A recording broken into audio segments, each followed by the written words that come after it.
Jangan lupa subscribe YouTube channel Metro TV News dan jangan lupa nyalakan notifikasinya. Empat terdakwa kasus korupsi Jiwasraya sudah mendapat vonis majelis hakim, tapi amar putusan hakim tidak mencantumkan ganti rugi atau pengembalian uang nasabah Jiwasraya maupun Wana Arta. Bagaimana nasib uang nasabah? Sudah bergabung dari Bandung, Jawa Barat, pakar hukum pidana sekaligus mantan hakim Asep Iwan Iriawan. Selamat malam, Kang Asep. Selamat malam, apa kabar Mas Ade? Baik-baik saja. Baik, Kang Asep, sejumlah pihak mengapresiasi terkait keputusan hakim pada kasus ini. Anda sendiri bagaimana, Kang Asep? Ya, ini ada aspek pidana dan aspek perdatanya atau aspek bisnisnya. Kalau aspek pidana kita apresiasi, jadi itu sudah maksimal keputusan hakim untuk menjatuhkan pidana terhadap mereka-mereka. Tapi tidak berhenti di situ saja. Ada pelaku-pelaku lain yang harus bertanggung jawab secara pidana. Jadi tidak berhenti di mereka. Ini korporasi ya kejahatan, dan ada pihak-pihak lain yang harus diungkap terus. Jadi jangan berhenti di situ saat itu. Kedua, aspek perdata. Karena ketika nasabah mengalihkan risiko kepada perusahaan, di situ ada kepercayaan. Ya, jadi risiko yang dipercaya kepada perusahaan, apalagi perusahaannya dari pengawasan OJK, harus tanggung jawab. Satu, ya itu yang kedua. Yang ketiga, di pidana itu dimungkinkan menggabungkan gugatan ganti rugi. Ketika jaksa minta ganti rugi, seharusnya dikabulkan untuk para nasabah. Walaupun memang boleh gugatan data sendiri. Tapi di pidana dimungkinkan, di samping dijatuhkan pidana, dia juga tanggung jawab perdata. Cuman masalahnya kan, kalau tanggung jawab perdata, nah apakah uang itu ada di pihak-pihak terdakwa itu? Saya yakin, nah, uangnya itu ada di mana-mana lah. Mungkin publik lebih tahu daripada saya. Uang itu uang triliunan dari nasabah yang sekarang tidak jelas hantu belaunya kemana. Nah itulah uang yang sebagian adalah titipan nasabah.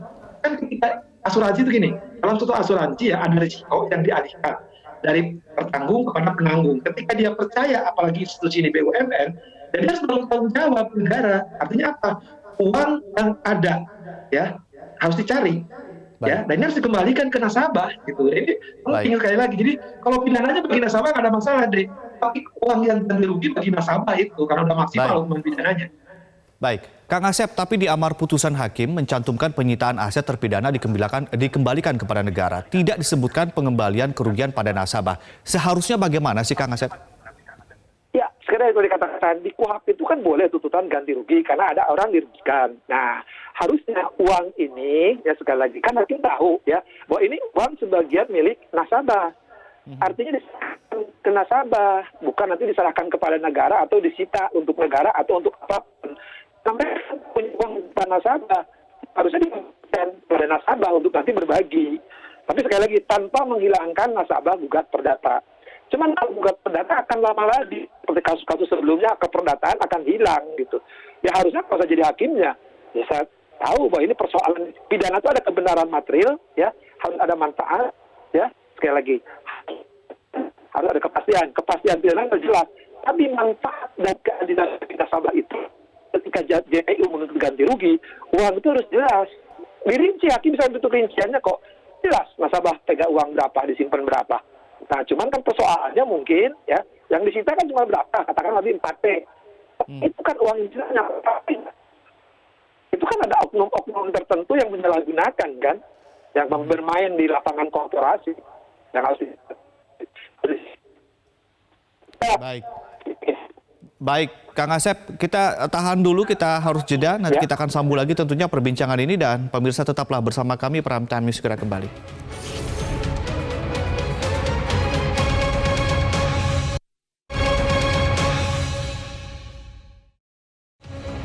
Anda kembali bersama kami di Prime Time News dan kita lanjutkan kembali perbincangan bersama Kang Asep Iwan Iriawan. Kang Asep, jadi artinya apakah nasabah-nasabah Jiwasraya ini masih harus berharap bahwa dana mereka akan kembali dengan amar putusan seperti ini atau apa nih? Sama deh, itu masih hak yang melekat di para nasabah. Nasabah punya hak atas uangnya, ya, asetnya yang ada di perusahaan tersebut. Kedua, memang kita berharap di putusan, cuman putusannya ini kan tidak jelas. Apakah uang yang disita tadi diserahkan ke nasabah atau tidak? Itu yang jadi persoalan. Ya. Kita berharap nanti ya, saya pikir kalau ini ada yang banding, ya. Halo, kedengaran ya. deh?